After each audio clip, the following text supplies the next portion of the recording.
कर रहा हूँ। डकैती हुई है, इस लेवल पर डकैती हुई है कि हमारी जमीन को जबरन हस्ताक्षर कर। बिंदु ये है कि इसमें खून धब्बा तमाम चीजें पड़ी हुई थी। नहीं है बिंदु ये।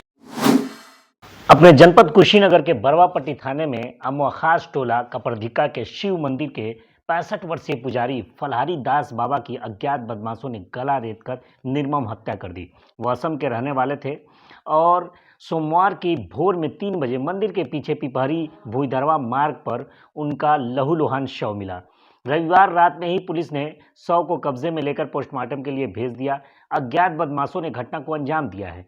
सोमवार सुबह मंदिर में पहुंचे लोगों को पुलिस ने मंदिर जाने से रोका, तब जाकर इस घटना की जानकारी हुई।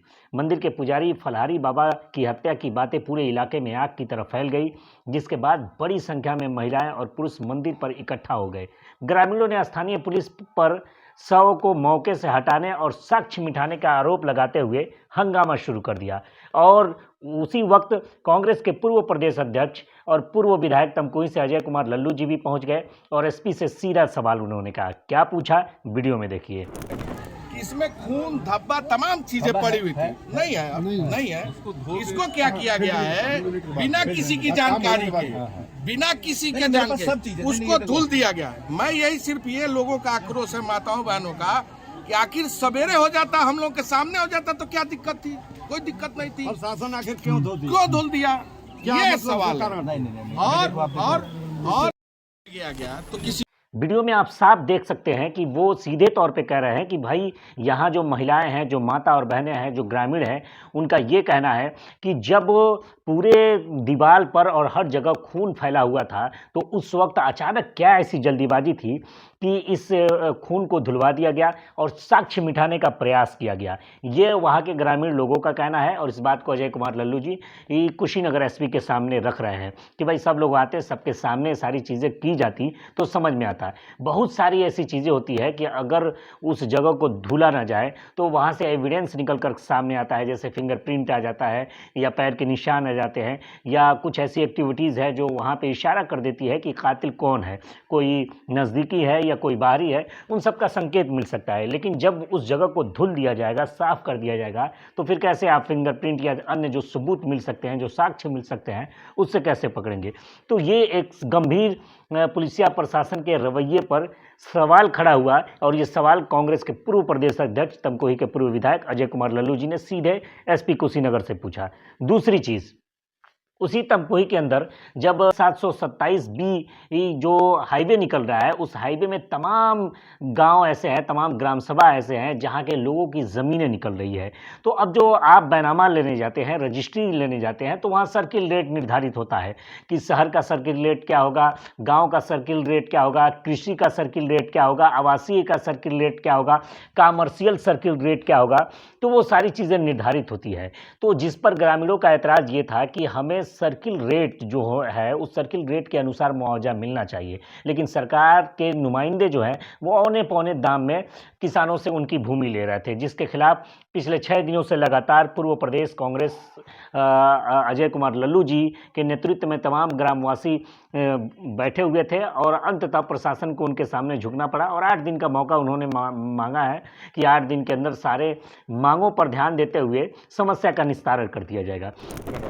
डकैती हुई है, इस लेवल पर डकैती हुई है कि हमारी जमीन को जबरन हस्ताक्षर कराकर ये लोग घर घर डेरवा कर, लेखपाल कानगो आपके और तहसीलदार नायब तहसीलदार साहब, हम भी डेरवा कर छीने हैं। विकास, देखिए विकास के खिलाफ नहीं है। सड़क आप 11 मीटर का बनाएंगे, हम कहते हैं 6 लेन बनाइए, हम आपका स्वागत करते हैं। हम जमीन भी देंगे, लेकिन जमीन का हमारा रेट निर्धारण करने का अधिकार हमारा है, उसको आप नहीं हटा सकते। कानून में है। और आवासीय है तो आवासीय आपको देना पड़ेगा, कृषि है तो कृषि आपको देना पड़ेगा। तो हम आवासीय हैं, ये प्रमाण, ये पूरा जगह, जमीन और मकान, दुकान, ये आपको पूरी तरह दर्शा रहा है। आप यहाँ आए हैं, आप अपनी आंख से देख लीजिए।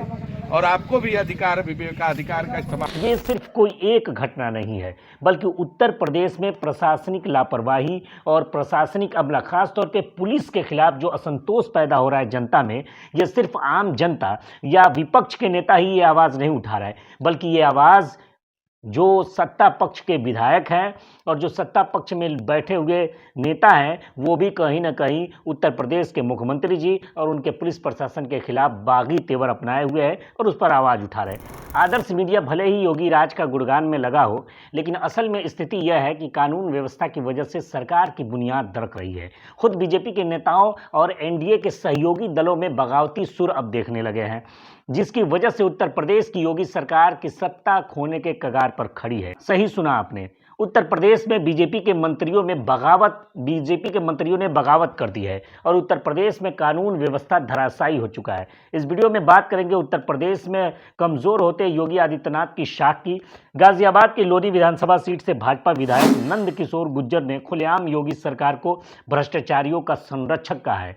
गुर्जर के आरोप में भाजपा के अंदरूनी हालात को बाहर लाके रख दिया है। गुर्जर का यह विद्रोह अचानक नहीं, लंबे समय से वो अपने क्षेत्र में प्रशासनिक भ्रष्टाचार और अधिकारियों की अनदेखी के खिलाफ आवाज उठा रहे थे, लेकिन उनकी शिकायतें सुनने के बजाय उन्हें नजरअंदाज किया गया। नतीजा ये हुआ कि विधायक को सार्वजनिक रूप से बोलने के लिए मजबूर होना ही पड़ा। इस पूरे मामले में सबसे बड़ा सवाल ये उठता है कि आखिरकार क्यों एक विधायक अपनी ही सरकार पर इस तरह के गंभीर आरोप लगा रहा है? कि यह सिर्फ व्यक्तिगत असंतोष का मामला है या फिर भाजपा के अंदर गहरा असंतोष का संकेत है? इसे समझने के लिए नंद किशोर गुर्जर के कुछ बयानों को एक एक करके नजर डालते हैं। अगर यह सरकार मेरी ना होती, सपा की होती, तो अधिकारी कितना बड़ा मुख्यमंत्री होता, घूस भर देता घर में मैं मुख्यमंत्री के में। लेकिन विधायक जी अपनी सरकार में तो ज्यादा सुनवाई। अरे भाई, जो हो रहा है आप देख नहीं रहे, ऊपर बता रहे साहब रामराज चल रहा है, ये नरक जो हो रहा है। यहां ये आरोप लगा रहे हैं कि गाजियाबाद जिले के महामंत्री सरिता चौधरी के साथ यौन उत्पीड़न की घटना हुई और यूपी पुलिस रिपोर्ट नहीं लिख रही है। अब फिर से वही सवाल है, क्या उत्तर प्रदेश की पुलिस सच में काम सही से कर रही है या फिर यह उनके व्यक्तिगत असंतोष का मामला है? चलिए एक बार को यह मान भी लिया जाए कि यह इनका व्यक्तिगत असंतोष है, लेकिन फिर भी यह बात तो सत्य है कि यूपी पुलिस में गुंडाराज चल रहा है। कैसे? तो आइए आपको एक उदाहरण से समझाते हैं। देखिए, 6 जनवरी को पुलिस लखीमपुर खीरी जिले के हुलसी परवा के रहने वाले रामचंद्र को गिरफ्तार किया। रामचंद्र गांव से कुछ किलोमीटर दूर लाल भज्जी गांव के पास एक जंगल में लकड़ी लेने गया था। इसी दौरान निगासन की पुलिस और मज की पुलिस ने रामचंद्र को अवैध शराब बनाने के आरोप में पकड़ लिया। पुलिस ने थाने में उन्हें खूब पीटा, जिसकी वजह से रामचंद्र की तबीयत बिगड़ गई, जिसके बाद पुलिस ने रामचंद्र को सामुदायिक स्वास्थ्य केंद्र में भर्ती कराया, जहां डॉक्टर ने उन्हें मृत घोषित कर दिया। यह खबर मिलते ही रामचंद्र के परिवार वाले सामुदायिक स्वास्थ्य केंद्र पहुंचे और पुलिस से शव छीनने की कोशिश करने लगे। पुलिस शव देने को तैयार नहीं थी, इसी कारण दोनों पक्षों के बीच जमकर हंगामा हुआ। आखिरकार पुलिस ने रामचंद्र की शव गाड़ी में रखकर पोस्टमार्टम के लिए जिला मुख्यालय भेज दिया। उधर इस घटना से गुस्साए हुए हुलासी पुरवा के ग्रामीणों ने निगासन हाईवे को जाम कर दिया। इसके बाद पुलिसकर्मियों को परिवार वालों से आखिरकार बात करनी पड़ी और परिवार वालों ने अपनी कुछ मांगे उनके सामने रखी, जैसे पुलिसकर्मियों को सस्पेंड किया जाए, जो इसमें दोषी पुलिसकर्मी है उनको तत्काल सस्पेंड किया जाए, साथ ही परिवार वालों को 30 लाख रुपए का मुआवजा भी दिया जाए, और जब तक ये नहीं होगा वो रामचंद्र का अंतिम संस्कार नहीं करेंगे। लेकिन ये सब बातें सुनकर दोहरा के सीओ ने परिवार वालों से बड़े ही गलत तरीके से बात की, जिसका एक वीडियो भी वायरल हो रहा है। आप खुद देख लीजिए कि बात करने का क्या अंदाज है। ना तो मजरी थाना सस्पेंड हो और ना निगासन हो और ना तुझे 30 लाख रुपए दे। तेरे पे जितने दिन रखना उतने दिन रख ले तू इसे डेड बॉडी को, और हम जा रहे हैं यहाँ से। तेरे पे जो करना है कर लिए। चलो भैया, ले गलत मांगे कुछ नहीं हो पाएगा। जो करना होगा 3 दिन 4 दिन 5 दिन। इसमें वो कहते हुए सुनाई दे रहे हैं कि जितने दिन शव को रखना है रख लो, कोई मांग पूरी नहीं होगी, न कोई पुलिस वाला सस्पेंड होगा और न ही कोई थाना अध्यक्ष सस्पेंड होगा और न ही तुम्हें 30 लाख मिलेंगे, जो करना है कर लो। यह है पुलिस वालों का अंदाज। भदोही से विधायक दीनानाथ भास्कर ने भी अधिकारियों पर सीएम योगी के देखरेख में मनमानी करने का आरोप लगाया है। दीनानाथ भास्कर ने पत्रकार अभिषेक उपाध्याय के जनरल टॉप सीक्रेट से बात करते हुए कहा, रिश्वत न देने पर पुलिस ने एक अभियुक्त पर गैंगस्टर की कार्रवाई की और उसे जेल भेज दिया। सरकार के इन मनमानी तरीकों से खुद बीजेपी के विधायक तो परेशान हैं ही, साथ ही में सहयोगी दलों में भी अब बगावत की भावना भड़क रही है। योगी सरकार में टेक्निकल एजुकेशन मिनिस्टर आशीष पटेल अपना दल सोनेवाल से विधायक हैं और वो अपना दल बीजेपी के नेतृत्व वाले एनडीए का हिस्सा भी है। हाल ही में आशीष पटेल ने सीधे तौर पर योगी के उन अधिकारियों पर सवाल उठाया जो उनके करीबी माने जाते हैं, चाहे वो सूचना विभाग के डायरेक्टर शिशिर सिंह हो या फिर एसटीएफ के चीफ अमिताभ यश। आशीष पटेल के साथ साथ केंद्रीय मंत्री और उनकी पत्नी अनुप्रिया पटेल भी इशारों में योगी सरकार पर सवाल उठा रही है। अब जरा इस बयान को सुनिए, उसके बाद आप अंदाजा लगाइए कि क्या सब कुछ उत्तर प्रदेश की सरकार में ठीक चल रहा है। आपको भी बता देना चाहता हूं, तुम्हारा नाम स्पेशल टास्क फोर्स है ना, तो मेरा नाम आशीष पटेल है। तुम पैर पे गोली मारते हो ना, औकात हो तो सीने पे मेरे गोली मार के दिखाओ।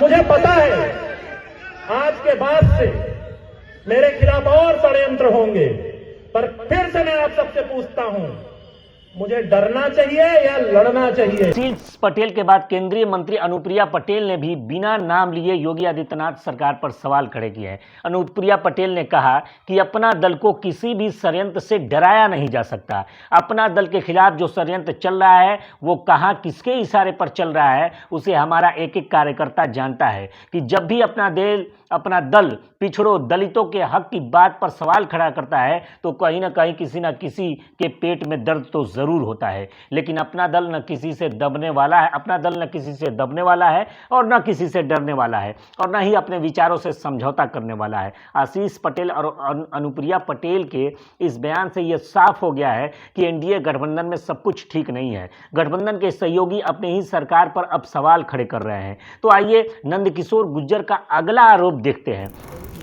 गाय काटने की हिम्मत नहीं होती थी, आज हम दुखी हैं। हमारी सरकार में प्रतिदिन 50,000 गाय कट रही हैं, सारी गाय साफ कर दी गई। ये अधिकारी गाय का पैसा खा रहे हैं, इसका मतलब ये है सब लूट मची है, चारों तरफ लूट मची है। मुख्यमंत्री जी तक बात पहुंचे और इस सबके मुखिया चीफ सेक्रेटरी हैं, जो कमिश्नर बार बार आपसे नहीं कहते चिल्ला के, चीफ सेक्रेटरी साहब बैठे हैं, ऐसे 300 विधायक घूमते हैं। नंदकिशोर गुर्जर आरोप लगा रहे हैं कि हमारी सरकार में हर दिन 50,000 गौ हत्याएं हो रही हैं और अधिकारी इसमें मिले हुए हैं। हमारी सरकार में प्रतिदिन 5,000 गाय कट रही है, सारी गाय साफ कर दी गई। यह अधिकारी गाय का पैसा खा रहे हैं। इसका मतलब यह देखिए कितनी गौ हत्याएं हो रही है। इसका आंकड़ा तो हमारे पास नहीं है, लेकिन सरकार और अधिकारियों की मिली भगत पर सवाल उठाना तो लाजमी है। पिछले साल नवंबर में ही ग्रेटर नोएडा में पूर्ण जोशी नाम के एक व्यक्ति के कोल्ड स्टोरेज की फैसिलिटी में लगभग 153 टन गौमांस पकड़ा गया था। क्या आपने मीडिया में इसकी कोई खबर देखी? आपने सीएम योगी आदित्यनाथ का इस पर कोई बयान सुना या ट्वीट देखा? जो कहने को तो गोरखनाथ पीठ के मठाधीश हैं और इनकी एक छोटे से मीट से भी इनकी भावना आहत हो जाती है। वो 153 टन गौमांस मिलने पर इतने शांत कैसे हैं? आखिर किस लिए इस खबर को दफना दिया गया? सवाल तो बनता है। उत्तर प्रदेश की राजनीति में ऐसा कम ही होता है जब सत्तारूढ़ पार्टी के नेता अपने ही सरकार के खिलाफ मोर्चा खोल दे। लेकिन नंदकिशोर गुर्जर ने जिस तरह से अपनी सरकार पर सवाल खड़े किए हैं उसने भाजपा के लिए मुश्किलें खड़ी कर दी है। कम से कम उत्तर प्रदेश में तो जरूर यह मामला भाजपा के अंदर गहराता असंतोष का संकेत है। गुर्जर के बयान को अगर गहराई से देखा जाए तो यह साफ है कि भाजपा के भीतर सब कुछ ठीक नहीं चल रहा है। उन्होंने जिस तरह से पुलिस और प्रशासन को भ्रष्टाचार में लिप्त बताया वो आम जनता के बीच भी चर्चा का विषय बन गया है। गुर्जर ने जिस तरीके से कहा कि पुलिस अब आम लोगों की नहीं सुनती बल्कि माफियाओं के इशारे पर काम कर रही है, यह बयान सिर्फ एक विधायक की नाराजगी ही नहीं है बल्कि उसके गुस्से को भी दर्शा रहा है, जो जनता के दिलों में प्रशासन की विफलताओं के कारण पनप रहा है। गुर्जर के इस विद्रोह का असर भाजपा की राजनीति पर पड़ना तय है। इसलिए सोचिए, अगर उनके अपने विधायक और प्रशासन की निष्क्रियता और भ्रष्टाचार की शिकायत कर रहे हैं तो ये साफ है कि जमीन पर हालात बिल्कुल अलग है। और इसी तरीके से कुछ कानून की व्यवस्था बनी हुई है। फाइलों में, किताबों में भले से बेहतरीन रिकॉर्ड दर्ज करवाने का दम भरा जाए, जहां आप अपने आप की पीठ थपथपा रहे हैं कि हम महाकुंभ में बेहतरीन प्रायोजन कर रहे हैं, वहीं कुशीनगर के ये पुजारी जिनकी निर्मम हत्या कर दी गई और जहां ग्रामीणों का आरोप है कि उनके द्वारा जब हत्या किया गया तो जो खून के धब्बे थे, जो चीटे थे, जो सबूत और साक्ष्य मिल सकते थे, उसको मिटाने का काम पुलिस प्रशासन ने क्यों किया। तो उत्तर प्रदेश सरकार के खिलाफ यह एक बहुत बड़ा असंतोष पनप रहा है उत्तर प्रदेश की जनता में, और हो सकता है कि कहीं लखनऊ और दिल्ली की लड़ाई में मुख्यमंत्री जी कहीं अपनी कुर्सी न गंवा बैठे। इसलिए उत्तर प्रदेश की सरकार की जो व्यवस्था है वो पूरे तरीके से चरमरा गई है और सब कुछ नज़रों के सामने चल रहा है कि कैसे किसानों को कैसे उनकी जबरन जमीन ली जा रही है औने पौने दाम पर, और कैसे कहीं भी कोई भी हत्या करके आसानी से बच निकल रहा है। जय हिंद, जय भारत।